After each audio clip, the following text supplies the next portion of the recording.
Okay, good morning everyone. बच्चों, अभी हम आईटी की जो चैप्टर नंबर 3 है उसकी मैराथन करने जा रहे हैं, जिसमें हम जो भी इंपॉर्टेंट क्वेश्चंस हैं उसको कंप्लीट करेंगे। जितने भी इंपॉर्टेंट टॉपिक है उसको कवरेज करेंगे, बहुत ही सिंपल लैंग्वेज यूज करेंगे, जिससे आपकी जो कवरेज है आसानी से कंप्लीट। अब ये जो यूनिट 3 है ये किसकी बात कर रहा है बच्चों? ये बात कर रहा है क्लाउड कंप्यूटिंग की। Sir, current computing paradigm, sir ये होता क्या है, पहले ये मेरे को बता दो। सर क्लाउड कंप्यूटिंग क्या होता है? सर क्लाउड कंप्यूटिंग क्या होता है ये पहले मेरे को क्लियर करो। हम किसकी बात कर रहे हैं? हम क्लाउड कंप्यूटिंग की बात कर रहे हैं। तो सर क्लाउड कंप्यूटिंग की बात करते हैं। क्लाउड कंप्यूटिंग एक ऐसी टेक्नोलॉजी है जो यूजर्स को अलाउ करता है कि वो डेटा और एप्लीकेशंस को स्टोर या एक्सेस कर सके इंटरनेट के थ्रू। जब किसी इंटरनेट के थ्रू एक यूजर्स डेटा या एप्लीकेशन को एक्सेस करता है उसे हम क्लाउड कंप्यूटिंग बोलते हैं। सर, बिना लोकल हार्डवेयर जैसे कंप्यूटर हो गया या कोई सर्वर हो गया, इस पे डिपेंड हुए हम क्या करते हैं? यूज करते हैं। आज हम लोकल हार्डवेयर या सॉफ्टवेयर पे डिपेंडेंट उतना नहीं है।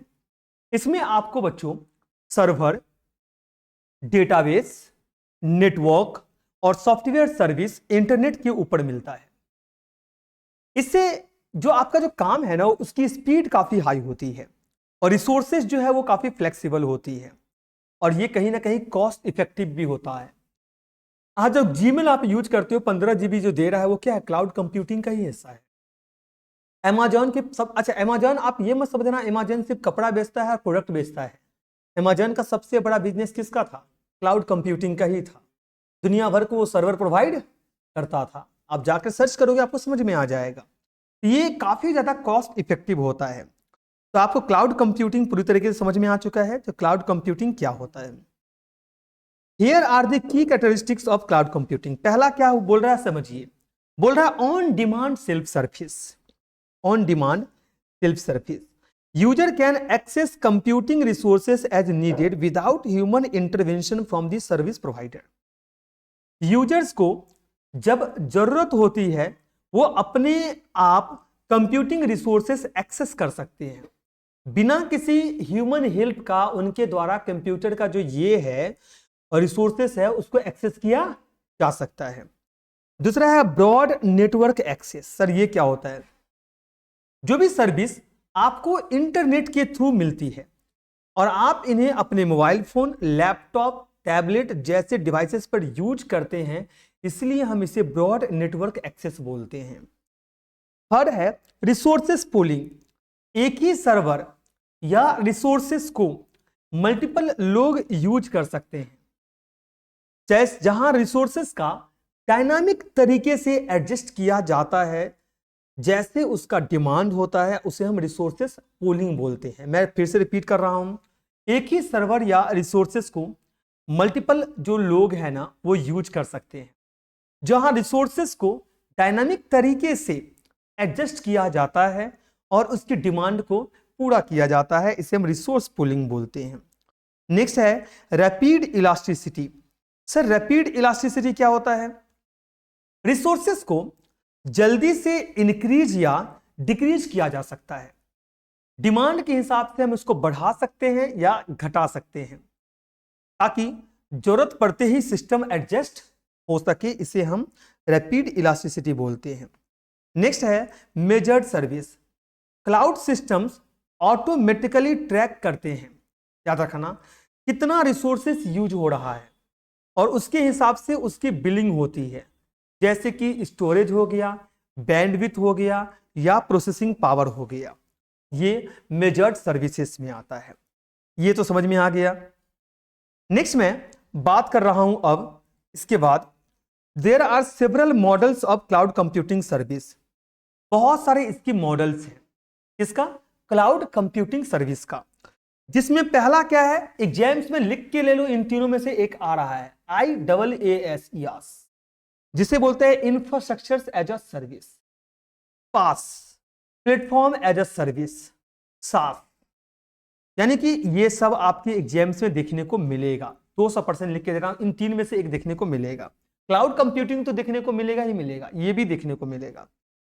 पहला है infrastructure as a service. Sir क्या बोल रहा है, ये जो IaaS है, इस मॉडल में आपको वर्चुअल सर्विस मिलते हैं। क्या मिलता है बच्चों आप लोग को? वर्चुअल सर्विस मिलता है, जिनके थ्रू आप अपनी एप्लीकेशन और सर्विस को ना रन कर सकते हैं। एग्जाम्पल के तौर पे बता रहा हूं, हाँ बता रहा हूं एग्जाम्पल के तौर पे, अमेजॉन वेब सर्विस और माइक्रोसॉफ्ट एज्योर जो है, ये सब एक तरीके का इंफ्रास्ट्रक्चर एज ए सर्विस है। नेक्स्ट है प्लेटफॉर्म एज ए सर्विस को हम पास बोलते हैं। इस मॉडल में आपको हार्डवेयर और सॉफ्टवेयर टूल में जो भी एप्लीकेशन डेवलप होते हैं ना, उसको यूज किया जाता है। सर नहीं समझ में आया, क्लियर तरीके से बताओ। इस मॉडल में आपको हार्डवेयर और सॉफ्टवेयर टूल मिलते हैं जो एप्लीकेशन डेवलपमेंट के लिए यूज होता है। जैसे आपने नाम सुना होगा गूगल ऐप इंजन का, हिरोको का, ये सब क्या है? ये सब प्लेटफॉर्म एज अ सर्विस है, ये यूज होते हैं बच्चों। नेक्स्ट मैं बात कर रहा हूं sir software as a service. हालांकि मैं सॉफ्टवेयर एज अ सर्विस को डेप्थ में पढ़ेंगे कुछ देर के बाद, इसलिए इसको मैं थोड़ा सा अलग रख रहा हूं। ये भी एक सॉफ्टवेयर एप्लीकेशन ही होता है जो इंटरनेट के जरिए डिलीवर्ड होते हैं। जैसे आपने नाम सुना होगा गूगल वर्क स्पेस और सेल्स फोर्स को। ये सब न्यूमेरियस, जैसे कॉस्ट सेविंग होता है, स्केलेबिलिटी होता है, फ्लेक्सिबिलिटी होता है। अब हम नेक्स्ट बात कर रहे हैं advantage of cloud computing. Sir सुन रहे हो ना आप सब? अगर सुन रहे हो तो मैं आपको आज एक रामबाण बात बता रहा हूं।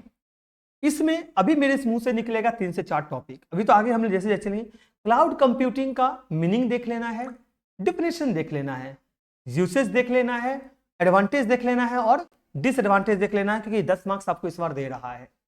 सर गलती से भी इसको स्किप करके मत निकलना।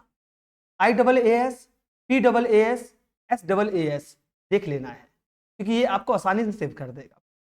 Advantage of cloud computing, cost efficiency. इसका मतलब क्या है? जो बड़ी हार्डवेयर और जो सॉफ्टवेयर कॉस्ट है ना, वो खत्म हो जाता है, यानी कि बहुत कम हो जाता है। यानी सिंपल वे में समझा रहा हूं, आप जितना यूज करते हो आप उतना ही पे करते हो। इससे ऑपरेशन कॉस्ट आपका क्या हो जाएगा? कम। कई बार क्या होता है ना, हम ज्यादा पे करते हैं बट यूज बहुत कम करते हैं। तो मेरा ये मानना है जो आप जितना यूज करो उतना ही क्या करो, आप पे करो। इससे जो आपकी जो ऑपरेटिंग कॉस्ट है ना, वो कम हो जाएगा। इसे हम कॉस्ट एफिशिएंसी बोलते हैं और ये क्लाउड कंप्यूटिंग का एक एडवांटेज है। दूसरा है फ्लेक्सिबिलिटी और स्केलेबिलिटी।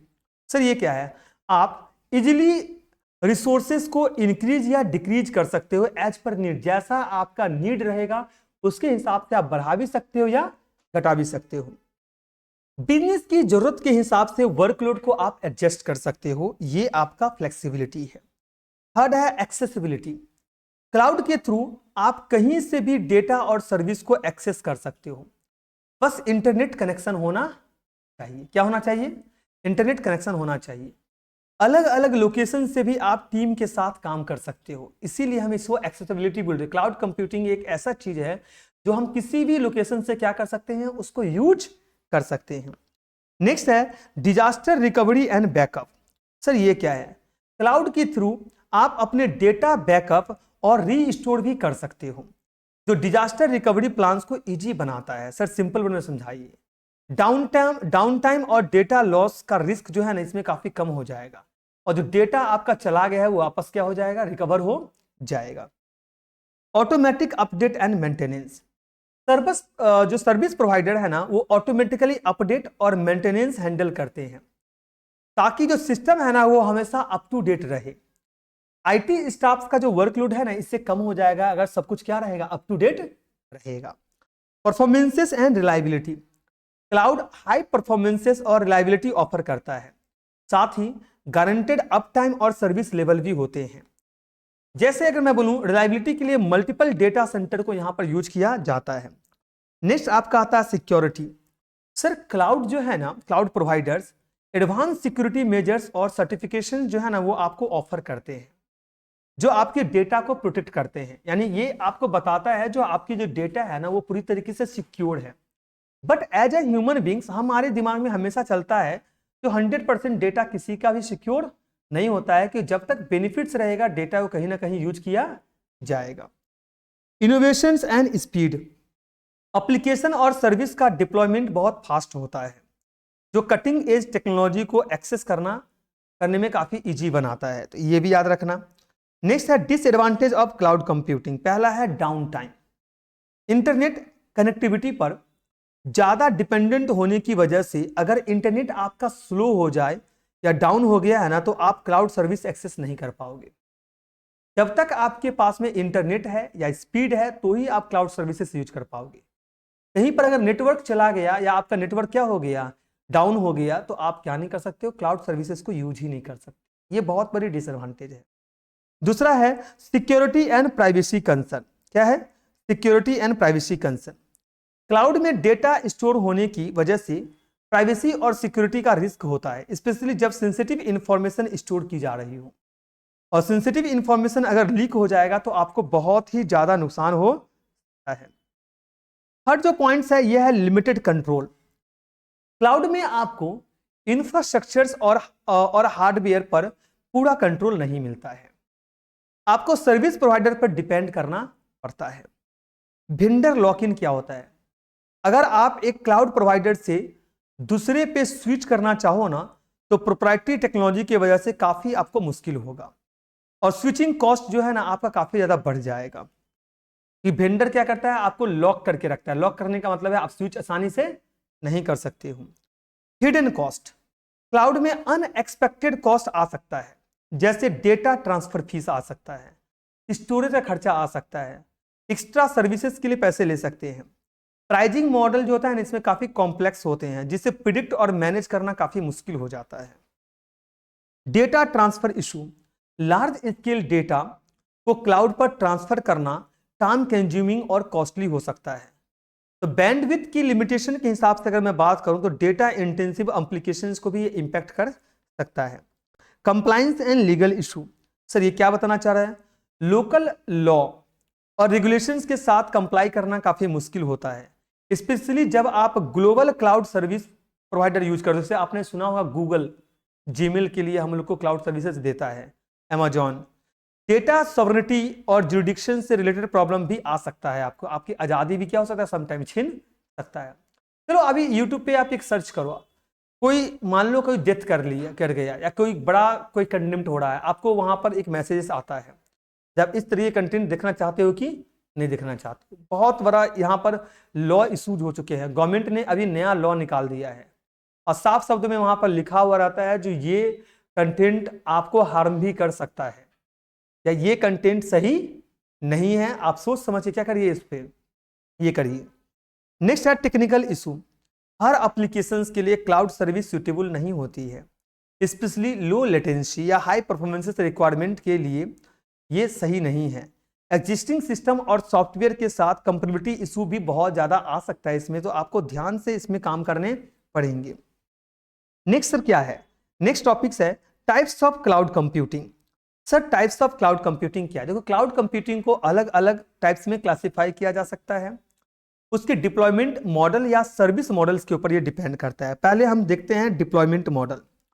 डिप्लॉयमेंट मॉडल में सबसे पहला जो पार्ट आता है या था पब्लिक क्लाउड। सर क्या होता है पब्लिक क्लाउड्स?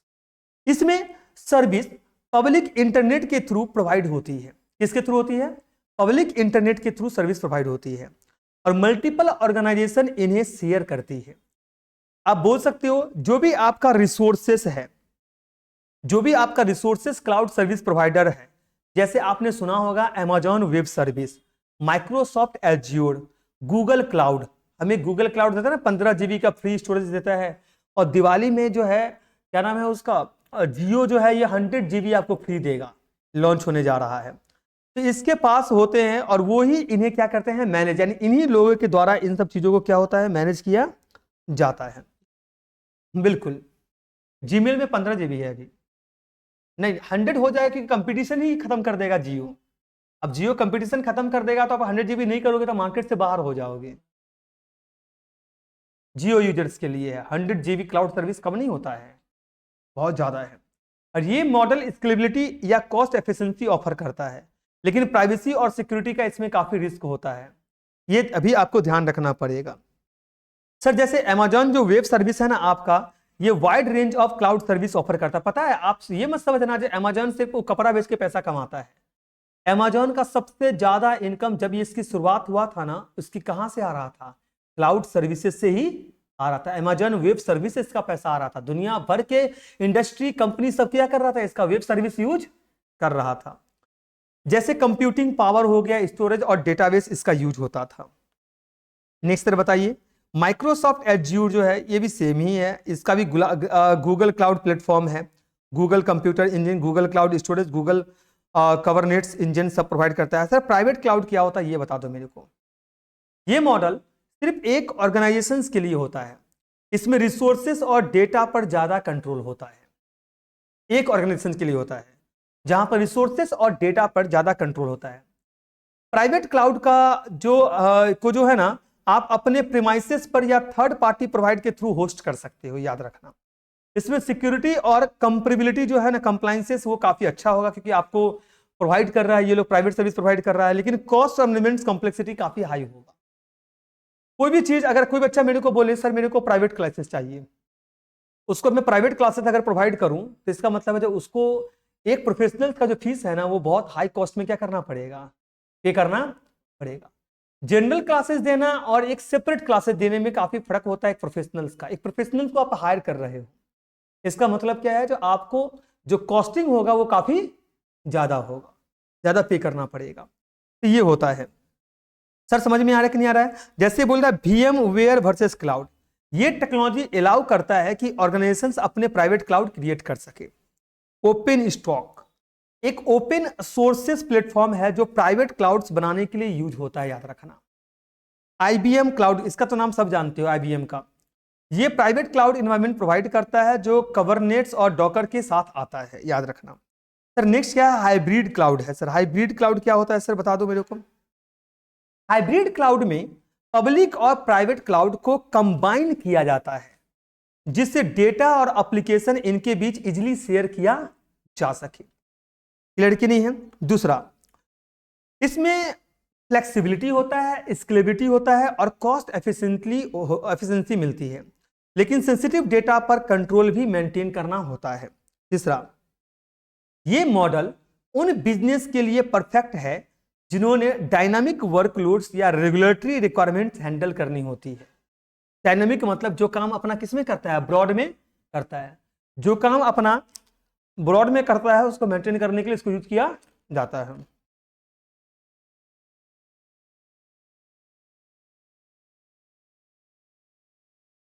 नेक्स्ट है community cloud. Sir community cloud क्या होता है?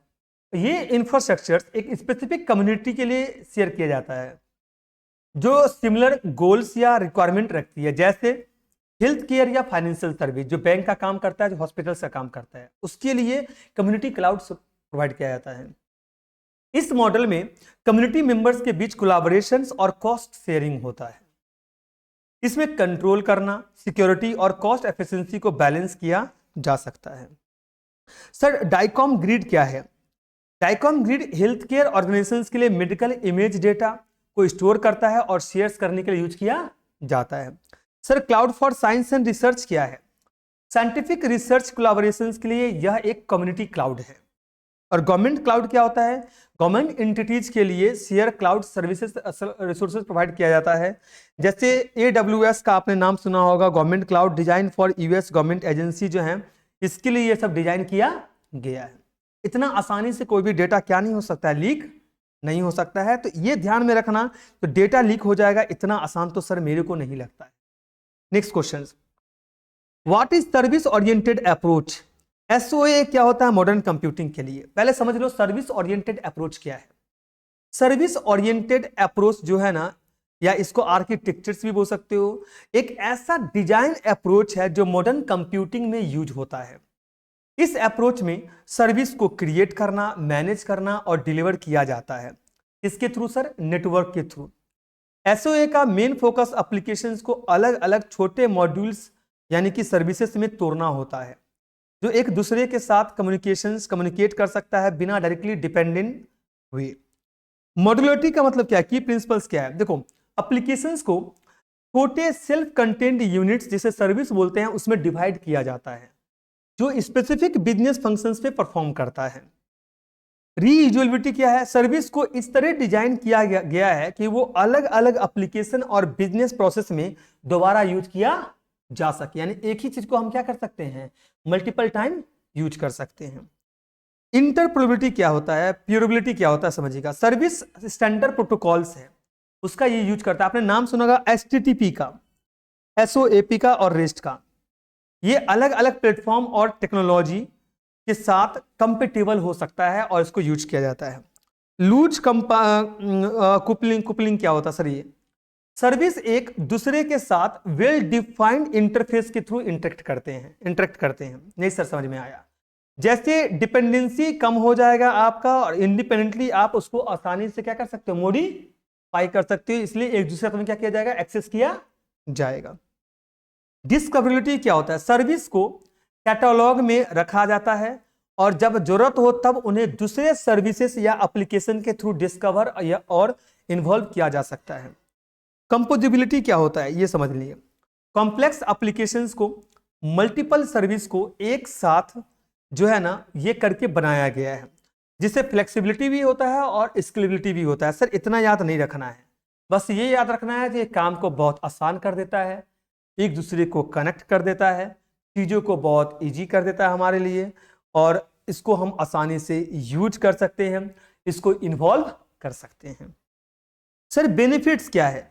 पहला बेनिफिट्स है फ्लेक्सिबिलिटी एंड एगिलिटी। सर्विस को इजीली मॉडिफाई करना, रिप्लेस करना या स्केल किया जा सकता है बिना पूरी एप्लीकेशंस को इंपैक्ट किए हुए, जिससे चेंजिंग बिजनेस नीड्स के हिसाब से जल्दी अडेप्ट किया जा सके। स्केलेबिलिटी क्या है? हर सर्विस को इंडिपेंडेंटली स्केल किया जा सकता है, डिमांड के हिसाब से इसको चेंज किया जा सकता है, जिससे रिसोर्सेस यूटिलाइजेशन ऑप्टिमाइज हो सके। इंप्रूव मेंटेनेबिलिटी क्या होता है? सर्विस को मॉड्यूलर नेचर्स मेंटेनेंस को सिंप्लीफाई करते हैं, जिससे इशू को स्पेसिफिक सर्विस में आइसोलेट करके सॉल्व किया जा सकता है। कॉस्ट एफिशिएंसी है क्या? एग्जिस्टिंग सर्विसेज को दोबारा यूज करने से डेवलपमेंट कॉस्ट और टाइम क्या हो जाएगा, आपका बच जाएगा, और रिसोर्सेज को आप बेहतर तरीके से यूज कर पाओगे। नेक्स्ट सर क्या है? सर एग्जांपल्स क्या है इसके? सर्विस ओरिएंटेड अप्रोच का जो पहला एग्जांपल है ये माइक्रो सर्विस आर्किटेक्चर्स।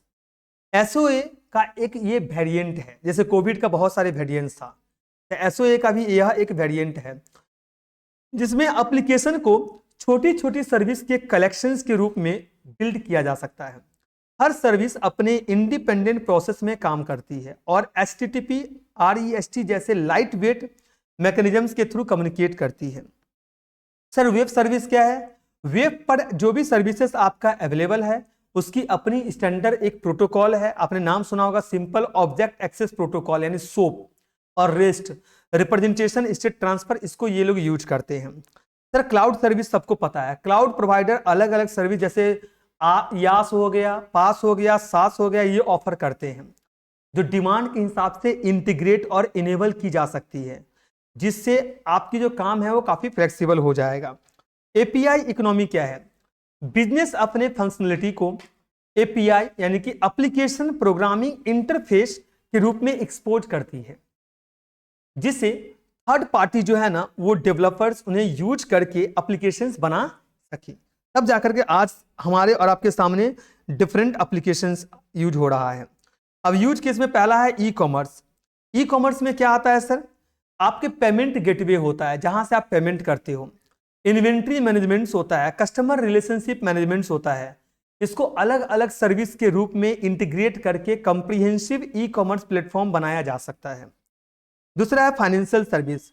बैंक्स और फाइनेंशियल इंस्टीट्यूशन SOA को यूज करके मल्टीपल सर्विस इंटीग्रेट करते हैं, जैसे अकाउंट्स को मैनेज करना, ट्रांजैक्शन प्रोसेसिंग करना और फ्रॉड को डिटेक्ट करना।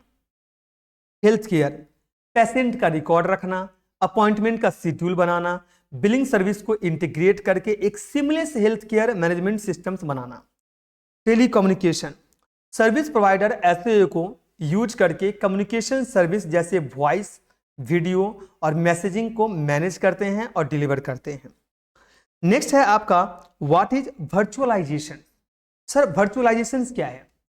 वर्चुअलाइजेशन बच्चों एक टेक्नोलॉजी है जो आपको एक फिजिकल हार्डवेयर सिस्टम्स के ऊपर मल्टीपल सिम्युलेटेड इन्वेंट या डेडिकेटेड रिसोर्सेस क्रिएट करने में मदद करता है, ये परमिशन देता है आपको। सर नहीं समझ में आया। इसमें जैसे आप बोल सकते हो हार्डवेयर हो गया, सॉफ्टवेयर हो गया, स्टोरेज हो गया ना, इसको आप एब्स्ट्रैक्ट कर सकते हो ताकि वर्चुअल मशीन क्रिएट की जा सके जो रियल मशीन जैसा ही काम करता है। कैसा काम करता है? आप लोग गेम खेलते हो ना, जब गेम खेलते हो तो आपको ऐसा फीलिंग आता है जो हम रियल में क्या कर रहे हैं, ये खेल रहे हैं, तो वैसा आपको वर्चुअलाइजेशन में फीलिंग देता है। चाइना में एक वर्चुअल पार्क है, मैं रिपीट कर रहा हूं, चाइना में क्या है, एक वर्चुअल पार्क है। आप उसमें अगर जब जाओगे ना तो आपको ऐसा लगेगा आप एक जंगल में क्या हो रहे हो, दौड़ रहे हो, आपके इर्द गिर्द ना बहुत सारे एनिमल्स हैं, आपको इस तरीके का फीलिंग दिया जाएगा। यह है वर्चुअलाइजेशन। सर की कंसेप्ट क्या है? वर्चुअलाइजेशन में सबसे पहला आता है वर्चुअल मशीन। सर ये क्या होता है? Virtual machine software based simulation होते हैं जो फिजिकल कंप्यूटर जैसा ही काम करता है।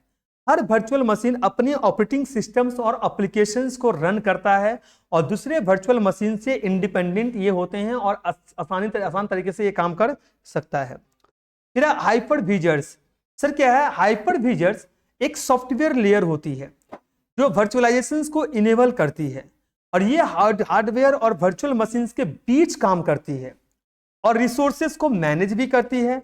हाइपर विजर्स के दो टाइप्स होते हैं बच्चों, आप याद रखिएगा। टाइप 1 को बेयर मेटल बोलते हैं और टाइप 2 को होस्टेड बोलते हैं। बेयर मेटल क्या होता है? ये डायरेक्टली फिजिकल हार्डवेयर पे रन करता है, जैसे ESIX, माइक्रोसॉफ्ट हाइपर 5 जेन वगैरह है। होस्टेड क्या होता है? ये किसी एग्जिस्टिंग ऑपरेटिंग सिस्टम्स के ऊपर रन करता है, जैसे VMware और वर्क स्टेशन हो गया। ओरेकल का नाम आपने सुना होगा ना, तो ये सब होस्टेड है। ये सब क्या है? होस्टेड है। होस्ट एंड गेस्ट का मतलब क्या होता है? होस्ट का मतलब होता है फिजिकल मशीन जो हाइपर विजर्स को रन करता है और गेस्ट का मतलब होता है वर्चुअल मशीन जो हाइपर विजर्स के ऊपर रन होता है, उन्हें गेस्ट कहते हैं। क्या कहते हैं? गेस्ट कहते हैं।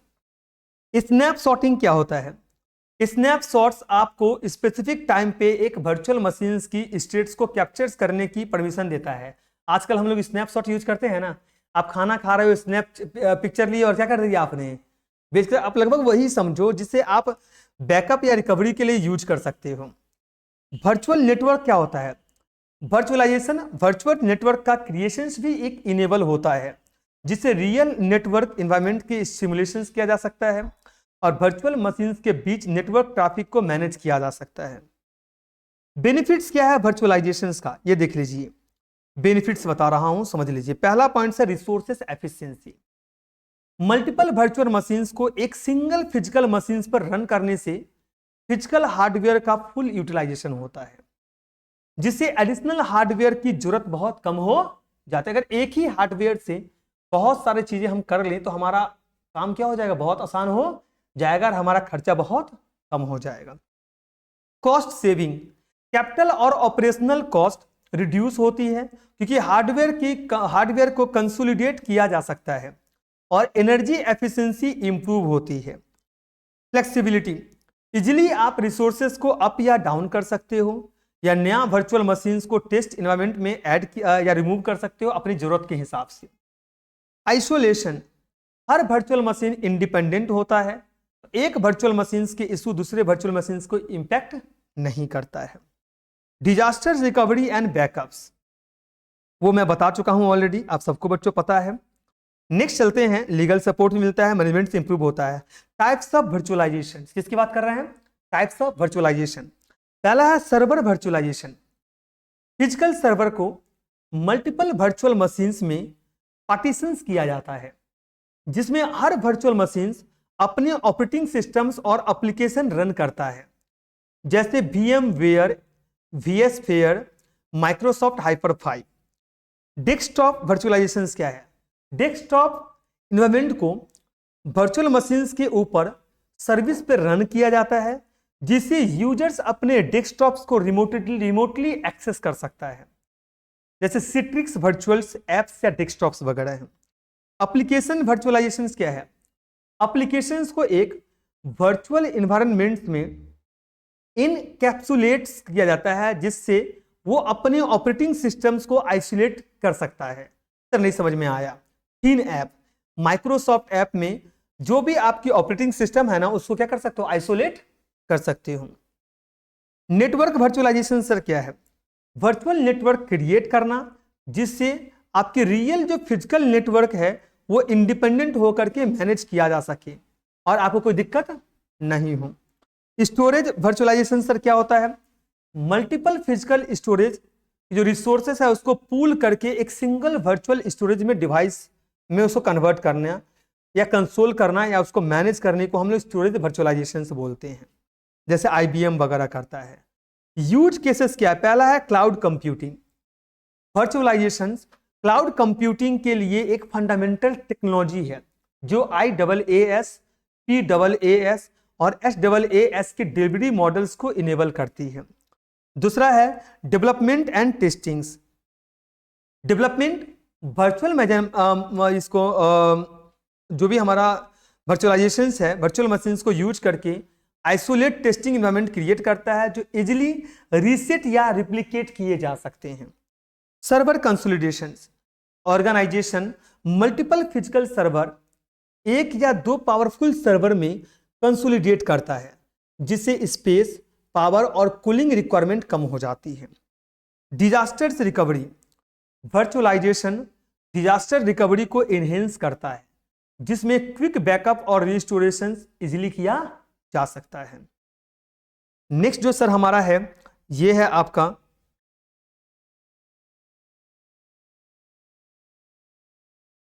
What is the business model in cloud computing. देखो क्लाउड कंप्यूटिंग का बिजनेस मॉडल क्या है ये समझना। क्लाउड कंप्यूटिंग का business model on demand computing resources और सर्विस को इंटरनेट के थ्रू प्रोवाइड करने के आसपास ही घूमता रहता है। सर नहीं समझ में आया? बिना किसी लोकल सर्विसेज को यूज करके आप क्या कर सकते हो, ऐप को यूज कर सकते हो। इसका मतलब है कि बिजनेस और इंडिविजुअल बिना फिजिकल इंफ्रास्ट्रक्चर्स में इन्वेस्ट किए टेक्नोलॉजी रिसोर्सेज को एक्सेस और यूज कर सकते हैं। Cloud company different services model और डिप्लॉयमेंट मॉडल्स ऑफर करेगा आपको, जिसमें हर एक कस्टमर्स की जरूरत और मार्केट सेगमेंट्स को एड्रेस किया जाता है। Amazon आपकी हर एक चीज को क्या कर सकता है, पूरा कर सकता है क्लाउड सर्विसेज के हिसाब से। की कंप्यूट क्या है क्लाउड कंप्यूटिंग बिजनेस मॉडल में? पहला है वैल्यू प्रोपोजिशंस, स्केलेबल होता है, फ्लेक्सिबल्स होता है और cost effective computing resources provide करता है। एडवांस टेक्नोलॉजी और सर्विस को बिना अपफ्रंट कैपिटल इन्वेस्टमेंट्स को ये एक्सेस करने का मौका देता है।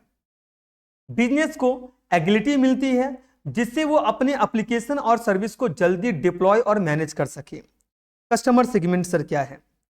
स्मॉल बिजनेस से लेकर लार्ज कॉर्पोरेशन तक सभी साइज के एंटरप्राइज के लिए बनाया गया है।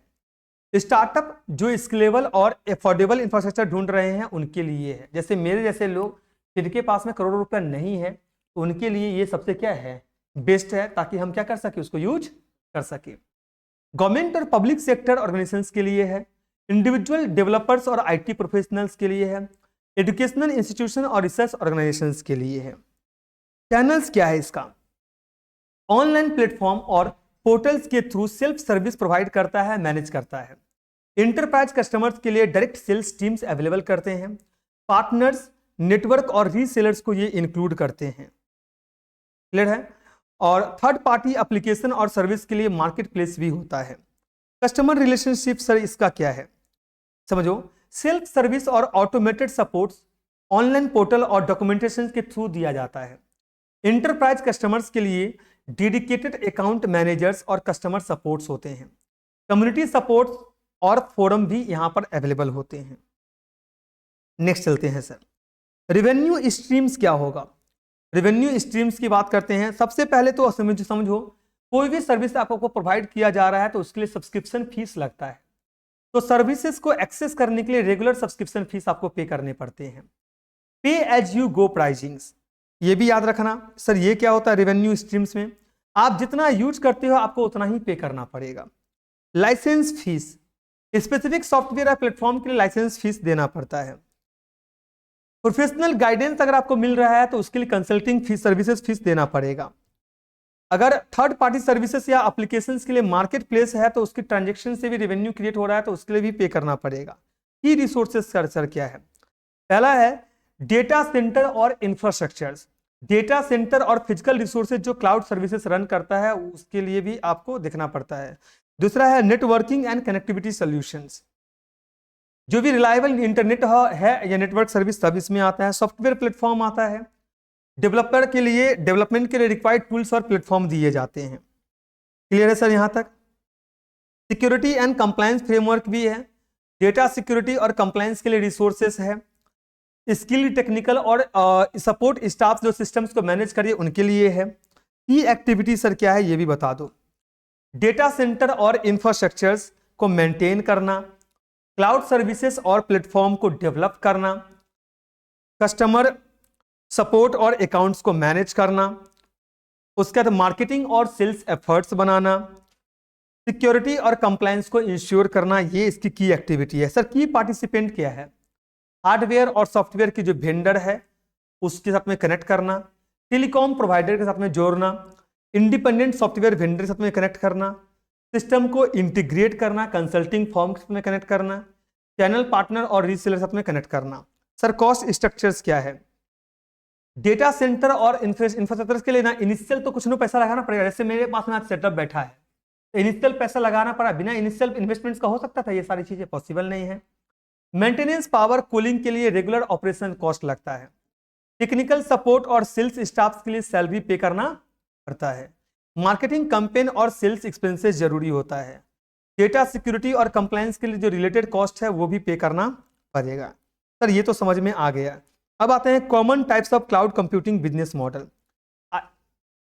अब देखो सक्सेसफुल क्लाउड सर्विसेज में आपको पता है ना, अमेजॉन वेब सर्विस आता है, क्या आता है?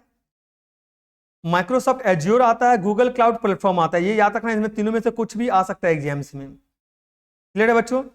अच्छा ये तो मैं बता चुका हूं IaaS क्या होता है, उसके बाद आपको पास क्या होता है और सास क्या होता है।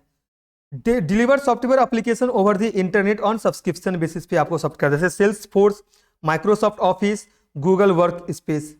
तो सब्सक्रिप्शन फीस ही आपका मेन काम करता है जो आपका इनकम का हिस्सा बन सकता है। बस ये तीन चीज देखना है।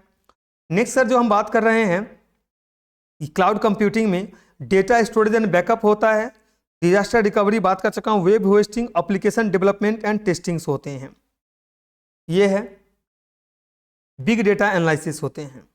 सर नेक्स्ट बताओ मशीन लर्निंग एंड AI क्या होता है? सुने हो ना इसका नाम, आर्टिफिशियल इंटेलिजेंस।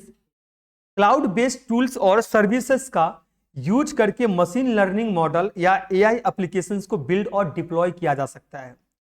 जैसे गूगल AI प्लेटफॉर्म है, एज्योर मशीन लर्निंग जैसे प्लेटफॉर्म है ना, इसको डेवलपर को मशीन लर्निंग मॉडल्स को ट्रेन करके डिप्लॉय करने में काफी हेल्प मिलता है। दुनिया आने वाले टाइम पे क्लाउड बेस्ड होगा, याद रखना, पूरा AI बेस्ड होगा। सब कुछ किस बेस पे होगा?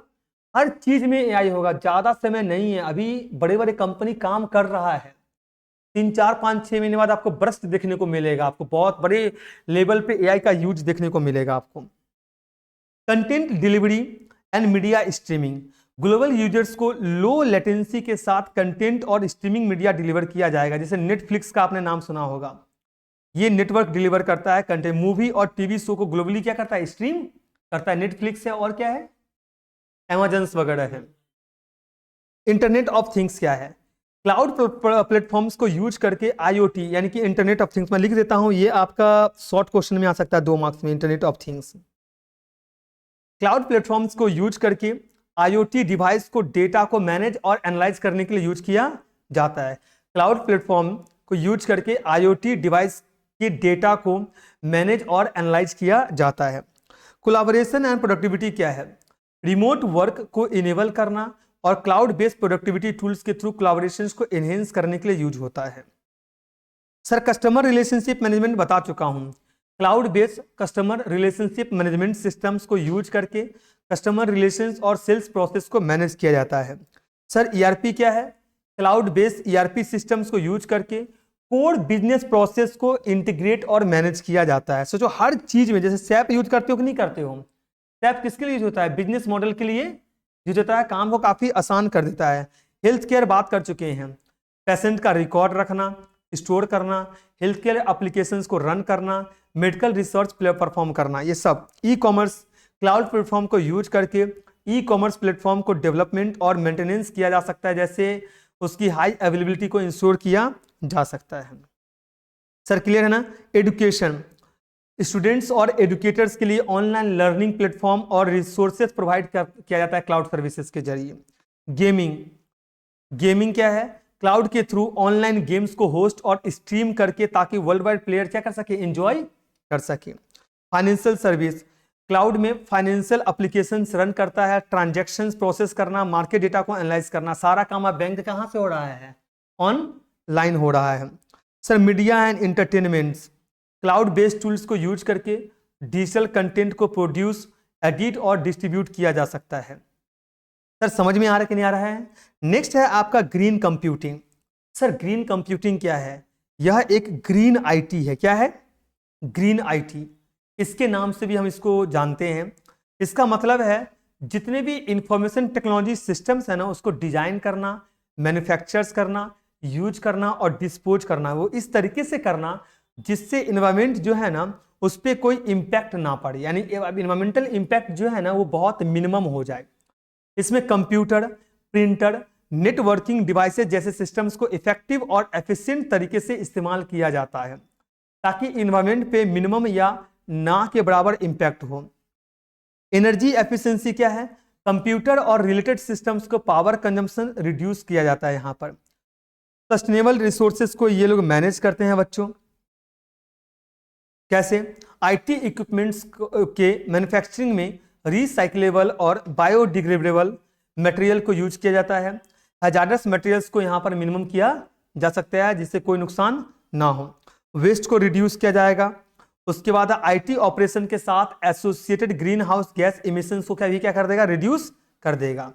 तो इससे हमारा जो फुटप्रिंट है वो काफी बढ़ जाएगा।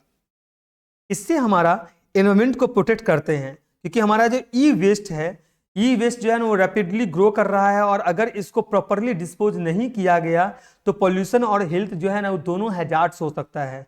ग्रीन कंप्यूटिंग प्रैक्टिस ई वेस्ट को मिनिमाइज करता है और प्रॉपर रिसाइकलिंग को इंश्योर करता है। ये वैसा ही है जैसे आपके फोन में वायरस घुस गया है और आप रोज क्या कर रहे हो? उसको क्लीन कर रहे हो, साफ कर रहे हो। क्लियर है कि नहीं है? सिक्योरिटी चेक कर रहे हो। रिसोर्सेज का कंजर्वेशन भी होता है। आईटी इक्विपमेंट प्रोडक्शंस काफी सारे नेचुरल रिसोर्सेज यूज करते हैं। ग्रीन कंप्यूटिंग उन रिसोर्सेज को एफिशिएंट यूज करता है और एनवायरमेंट इंपैक्ट को कम करता है।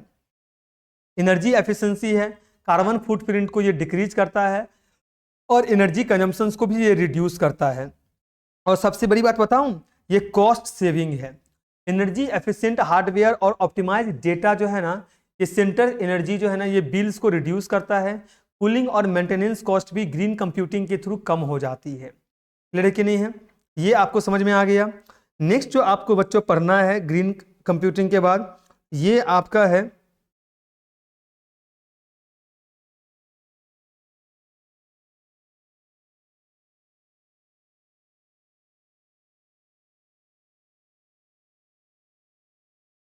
Edge computing. Sir edge computing क्या होता है? एज कंप्यूटिंग एक डिस्ट्रीब्यूटेड कंप्यूटिंग पैराडिग्म जिसमें डेटा प्रोसेसिंग और स्टोरेज को यूज लोकेशंस के करीब करने के लिए किया जाता है जहां पर डेटा जनरेट होता है। जैसे IoT मतलब इंफॉर्मेशन ऑन थिंग्स, जो भी हमारा इंटरनेट ऑन थिंग्स जो है डिवाइसेस या सेंसर के पास, instead of sending it to centralized data center. समझने की कोशिश करिएगा, मैं इसको थोड़ा क्लियर तरीके से समझाता हूँ। थोड़ा लैंग्वेज समझो। हाँ मैं समझाता हूँ, थोड़ा सा टफ हो गया लैंग्वेज, इसको इजी कर रहा हूँ। एज कंप्यूटिंग डेटा को सोर्सेस के करीब प्रोसेस किया जाता है। जो भी आपका सेंसर के पास में, जैसे डेटा को सेंट्रल डेटा सेंटर तक भेजने की जरूरत काफी कम होती है। डेटा को लोकली प्रोसेस करने से रियल टाइम जो हमारा है ना वो बेहतर मिलता है और क्विक रिस्पॉन्स मिलता है। जैसे अगर मान लो मेरे पास में एक वायर है इंटरनेट का और जिस डिवाइसेस से मैं अभी पढ़ा रहा हूं उसको उस वायर से क्या कर दूं? इंटरनेट का कनेक्ट कर दूं।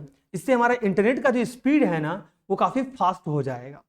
यानी ये बोलना चाह रहा है एज कंप्यूटिंग डिस्ट्रीब्यूट करता है गेटवे को, लोकल सर्विसेज को, जिसमें हमारा वो सारे डिवाइसेस को यूज करने में मदद मिलता है, इंप्रूवमेंट मिलता है, क्योंकि ये बहुत सारी चीज़ों को एक साथ में ऐड कर देता है और रियल टाइम प्रोसेसिंग के लिए काफ़ी हेल्पफुल होता है।